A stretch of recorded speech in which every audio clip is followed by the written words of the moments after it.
आज के इस वीडियो में हम लोग पढ़ेंगे क्लास 11 का चैप्टर थर्ड।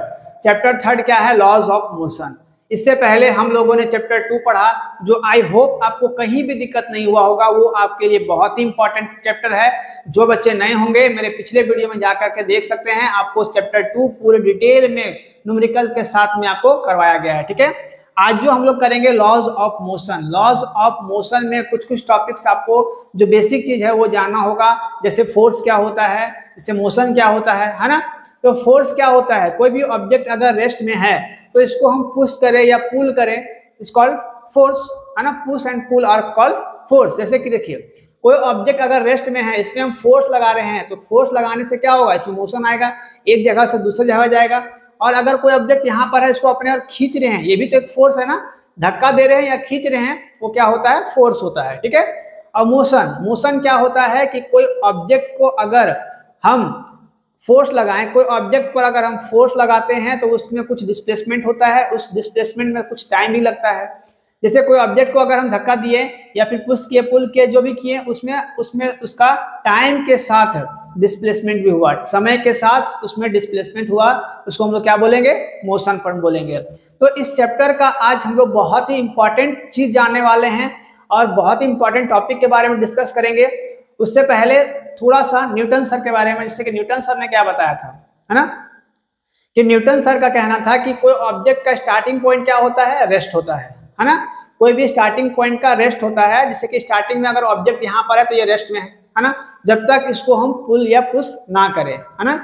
आज हम लोग एक बेहतरीन साइंटिस्ट के बारे में जानने जा रहे हैं कि उनके बाद, न्यूटन सर के बाद ये आए और बताएं क्या कि कोई भी ऑब्जेक्ट को, जिनका नाम पहले बताते हैं, इनका नाम क्या है? गैलीलियो, है ना। गैलीलियो जो है वो साइंटिस्ट है एक। तो उन्होंने क्या बताया कि कोई भी ऑब्जेक्ट को अगर हम इंक्लाइंड सरफेस पर मोशन करवाते हैं तो उसमें क्या होता है? एक फ्रिक्शन फोर्स लगता है ना। जैसे कि देखिए, अगर ये इंक्लाइंड सरफेस है, इस पर हम यहाँ पर अगर कोई ऑब्जेक्ट को छोड़ते हैं, यहाँ से छोड़ते हैं, तो ये मोशन करता हुआ इधर आएगा, इस पर पड़ने के बाद ये यहाँ पर जाएगा। तो हो सके, देखिए, अगर सरफेस क्या है, फ्रिक्शन, अगर हम कोई भी ऑब्जेक्ट को यहाँ से छोड़ रहे हैं तो यहाँ से छोड़ रहे हैं तो यहाँ से इक्वल डिस्टेंस पर नहीं पहुंच पाता था। जैसे कि यहाँ पर जो है, जहाँ से हम लोग छोड़े वहां तक ये नहीं पहुंच पाता था। तो नहीं पहुंचने का कारण क्या है?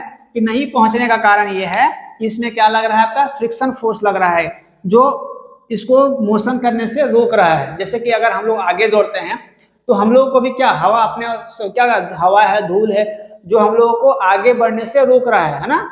तो ये क्या हो रहा है? जो एक फ्रिक्शन फोर्स लगता है इस तरह का, है ना। तो ये पूरा यहाँ तक इक्वल डिस्टेंस तक ट्रेवल नहीं कर पाता है। तो इसमें 3 नियम उन्होंने बताया कि 3 कारण क्या है जिसके कारण वो इक्वल तक नहीं पहुंच पाता है। और अगर ये पूरा जो सरफेस है अगर फ्रिक्शन लेस हो जाए, जिसमें कोई फ्रिक्शन ना हो, फ्रिक्शन लेस हो जाए, तब वो इक्वल डिस्टेंस तक पहुंच पाता था, है ना। कोई भी ऑब्जेक्ट को अगर हम किसी पॉइंट से छोड़ते हैं, यहाँ से छोड़ते हैं, तो यहाँ से मोशन करता हुआ यहाँ तक कब आता है? जब ये फ्रिक्शन लेस होता है, इसमें कोई भी फ्रिक्शन नहीं लगता हो, तभी ये ऑब्जेक्ट यहाँ तक पहुंच पाएगा। नहीं तो अगर ये इंक्लाइन सरफेस है तो यहाँ से कोई ऑब्जेक्ट को छोड़ रहे हैं तो फाइनल यहाँ तक आकर के रुक जाएगा। क्यों रुक जाएगा? इक्वल डिस्टेंस ट्रेवल क्यों नहीं कर पाया? क्योंकि इसके अंदर क्या लग रहा है? एक फ्रिक्शन फोर्स लग रहा है, जो इसको अपोज कर रहा है, इस ऑब्जेक्ट को आगे बढ़ने से रोक रहा है, अपोज कर रहा है ना। चलिए, गैलीलियो लॉ ऑफ इनर्शिया आज का टॉपिक लिख लेना है। इस टॉपिक में 3 पॉइंट पढ़ेंगे, तीनों आपके लिए बहुत इंपॉर्टेंट है। तीनों को हम लोग बारी बारी से अच्छे से पढ़ेंगे, ठीक है। Galileo studies motion of object on an inclined plane. एक इंक्लाइंड प्लेन में मोशन, ऑब्जेक्ट के मोशन को वो स्टडी किए, पढ़े, तो क्या पता चला? ही फाउंड दैट, उन्हें क्या मिला? फर्स्ट पॉइंट पढ़ते हैं। फर्स्ट पॉइंट ध्यान से देखना है। फर्स्ट पॉइंट क्या है? Objects moving down a smooth inclined plane accelerate. Object जो है स्मूथली, जैसे कि कोई भी ऑब्जेक्ट को अगर हम इस तरह से अगर हम यहाँ से छोड़ते हैं तो ये स्मूथली क्या हो रहा है? डाउन जा रहा है, इसमें मोशन हो रहा है। इंक्लाइंड सरफेस पर क्या हो रहा है? ये स्मूथली, बहुत ही आराम से वो जा रहा है। सेकंड में क्या पता चला? Objects moves up a smooth inclined plane retard है ना, सॉरी, रिटार्ड। तो देखिए, जब भी ये सेकंड जैसे कि ऊपर जा रहा है, यहाँ पर क्या है? स्मूथ, यहाँ पर मूविंग डाउन, यहाँ पर मूविंग अप। जब वो ऊपर की ओर जा रहा है ना, जब ऊपर की ओर जा रहा है तो उसको जो प्लेन है, ये प्लेन पर जो इक्वल डिस्टेंस ट्रेवल करना चाहिए था वो नहीं कर पा रहा था। तो क्या किए कि इस सरफेस को, इस प्लेन को क्या किए, थोड़ा सा इसका हम लोग जो हाइट है इसको हम लोग कम कर दिए। तो ये ऑब्जेक्ट यहाँ से यहाँ तक तो इक्वल डिस्टेंस तो ट्रेवल कर पा रहा था, इक्वल जो डिस्टेंस था वो ट्रेवल कर पा रहा था, लेकिन इसके लिए ऑब्जेक्ट को यहाँ से यहाँ जाने के लिए उसका डिस्टेंस जो है उसको थोड़ा सा डिस्टेंस ज़्यादा ट्रेवल करना पड़ रहा था। जब हम इसका एंगल में थोड़ा सा डिक्रीज किए तब, अगर हम सेम रख रहे थे तो ये ऑब्जेक्ट इस इक्वल डिस्टेंस तक नहीं पहुंच पा रहा था। इसमें क्या हो रहा है, पहुंच रहा है, लेकिन क्या हो रहा है कि ऑब्जेक्ट जब हम लोग इसका प्लेन को हम लोग क्या किए हैं, थोड़ा सा डिक्रीज किए हैं, मतलब घटाए हैं, यहाँ तक पहुंचता है, लेकिन इसको बहुत ही ज्यादा, मतलब कि इसको थोड़ा सा उससे अधिक, इससे अधिक डिस्टेंस ट्रेवल करना पड़ रहा है। ठीक है।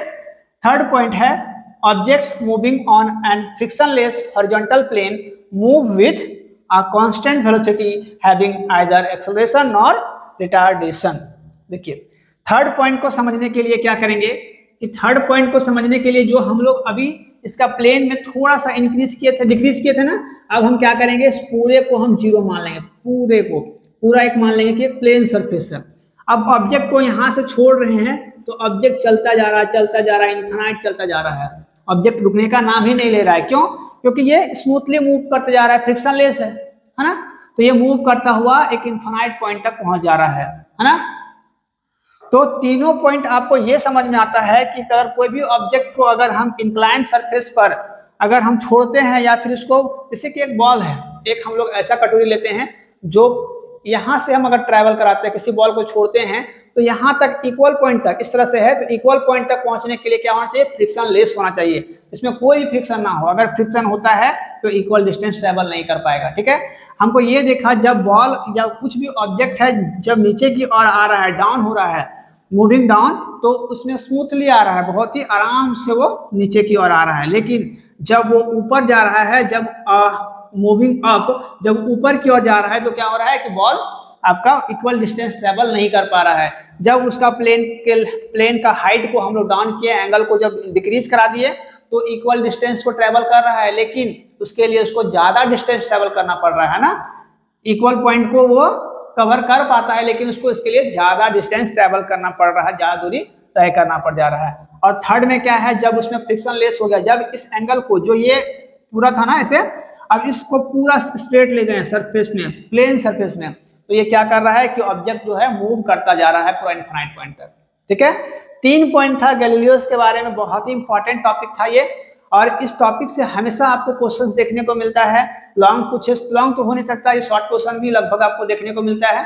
तो इस क्वेश्चन को जरूर से करोगे, और ये हमारे लिए इंपॉर्टेंट तो है ही, साथ ही साथ एक जानने, जैसे कि हम लोग न्यूटन सर के बारे में जानते हैं, इस तरह का एक गैलीलियोस लॉ ऑफ इनर्शिया, जो इनके बारे में भी जानना बहुत ही इंपॉर्टेंट था। आई होप ये आप लोगों को समझ में आया होगा। इस तरह का वीडियोस मेरे चैनल पर और भी बहुत सारे अपलोड हैं और रेगुलर होते रहते हैं, इसलिए चैनल को सब्सक्राइब कर लेना है और शेयर करना है, ताकि जो और भी बच्चे होंगे वो मेरे साथ जुड़ सकेंगे और अच्छे से मैथ्स और फिजिक्स दोनों ही। इस चैनल पर क्लास 8 का मैथ भी होता है और 11-12 का फिजिक्स भी पढ़ाया जाता है आप लोगों को।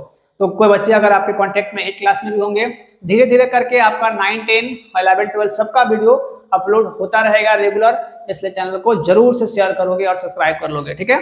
मिलते हैं अगले वीडियो में, तब तक थैंक यू, टेक केयर, जय हिंद।